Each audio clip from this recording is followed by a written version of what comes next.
আসসালামু আলাইকুম। মাতিসা এগ্রোর পক্ষ থেকে আজ সকাল সকাল চলে আসলাম আপনাদের মাঝে একটি গাভীর বীজ দেওয়ার জন্য।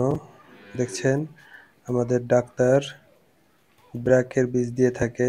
ডাক্তারের নাম মোহাম্মদ সবুজ ফকির। ইনি একজন ব্র্যাকের ডাক্তার। আমাদের এলাকায় সুনামধন্য একজন ডাক্তার। তার নাম ডাক সব জায়গায় ভালো। আর মূলত সে ভালো ট্রিটমেন্ট করে বলেই তাকে সবাই ডাকে। ট্রিটমেন্ট ভালো না করলে কোনো ডাক্তারকে এভাবে ভালোবেসে ডাকে না। আর চলে আইছে খুব সকালে ৮টার সময় চলে আইছে সে গরুর বীজ দেওয়ার জন্য। এই যে দেখছেন আমাদের এক বড় ভাই নাহিদ ভাই। নাহিদ ভাইয়ের এই গরুটার বীজ দেওয়া হবে। এখন প্রচুর দুষ্টু গরুটা আর প্রচুর পরিমাণে বিরক্ত করে পাও দিয়ে লাথি মারে। এজন্য দড়ি দিয়ে বেঁধে তারপরে বীজ দেবে। ব্র্যাকের বীজ।